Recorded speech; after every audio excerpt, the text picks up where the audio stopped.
ಇನ್ನು ಡಿಕೆ ಶಿವಕುಮಾರ್ ಅವರ ವಿರುದ್ಧ ಮಾಜಿ ಸಿಎಂ ಎಚ್.ಡಿ. ಕುಮಾರಸ್ವಾಮಿ ಆಕ್ರೋಶವನ್ನ ವ್ಯಕ್ತಪಡಿಸಿದ್ದಾರೆ.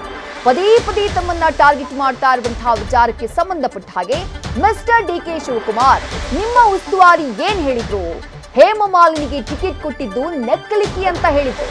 ದೇಶದ ಮಹಿಳೆಯರಿಗೆ ಗೌರವ ಕೊಡುವ ಮಹಾನುಭಾವರು ನೀವು. ಹೆಣ್ಣು ಮಕ್ಕಳಿಗೆ ಹೆದರಿಸಿ ಜಮೀನು ಬಳಸಿಕೊಂಡಾಗ ದುಃಖ ಆಗಲಿಲ್ವಾ? ಬೆಂಗಳೂರಿನಲ್ಲಿ ಕಾಂಗ್ರೆಸ್ ವಿರುದ್ಧ ಪದೇ ಪದೇ ತಮ್ಮನ್ನ ಟಾರ್ಗೆಟ್ ಮಾಡ್ತಾ ಇರುವಂತಹ ಡಿಕೆ ಶಿವಕುಮಾರ್ ವಿರುದ್ಧ ಈ ರೀತಿಯಾಗಿ ಮಾಜಿ ಸಿಎಂ ಎಚ್.ಡಿ. ಕುಮಾರಸ್ವಾಮಿ ವಾಗ್ದಾಳಿ ಮಾಡಿದ್ದಾರೆ. ಕೇಳಲಿಕ್ಕೆ ಬಯಸ್ತೀನಿ ಅವರಿಗೆ, ಮಿಸ್ಟರ್ ಶಿವಕುಮಾರ್, ನಿಮ್ಮ ಇಲ್ಲಿಯ ಉಸ್ತುವಾರಿ ಇದಾರಲ್ಲಪ್ಪ, ನಿಮ್ಮ ನೋಡ್ಕೊಳ್ಳಕ್ಕೆ ಇಟ್ಕೊಂಡವರಲ್ಲ,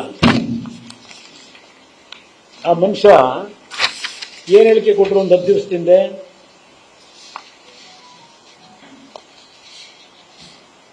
ಹೇಮಮಾಲಿನಿ ಅವರು ಈ ರಾಜ್ಯದ ದೇಶದಲ್ಲಿ ಒಬ್ಬ ಪ್ರತಿಭಾನ್ವಿತ ಕಲಾವಿದೆ. ಆ ಹೆಣ್ಮಗಳ ಮೇಲೆ ಏನ್ ಹೇಳಿಕೆ ಕೊಟ್ಟರು? ನೀವೆಲ್ಲ ಪತ್ರಿಕೆಯಲ್ಲಿ ಬರೆದಿದ್ದೀರಿ ಈಗಾಗಲೇ ಅದ್ರ ಬಗ್ಗೆ.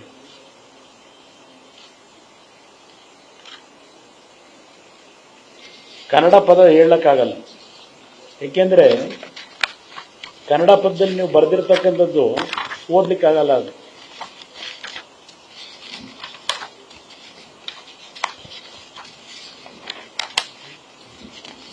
ಏನೋ ಅವರ ಕೆನ್ನೆಲ್ ಲಿಕ್ ಮಾಡೋದಕ್ಕೆ ಇಟ್ಕೊಂಡಿದ್ದೀರಾ ಅಂತ ಏನು ಹೇಳಿದ್ರು ಅಲ್ವಾ?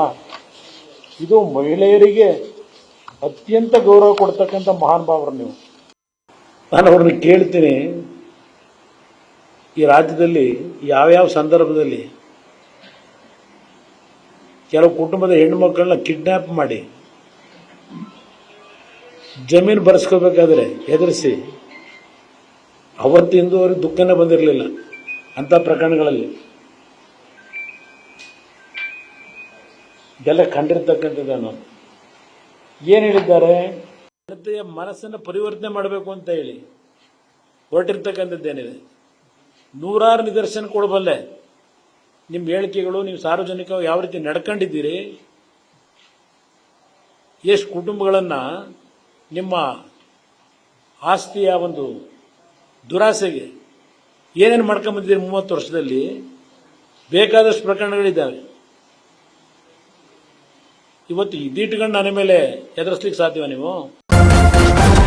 ನ್ಯೂಸ್ ಫಸ್ಟ್, ನಿರ್ಭೀತಿಯಿಂದ ನಿಮ್ಮ ಪರವಾಗಿ.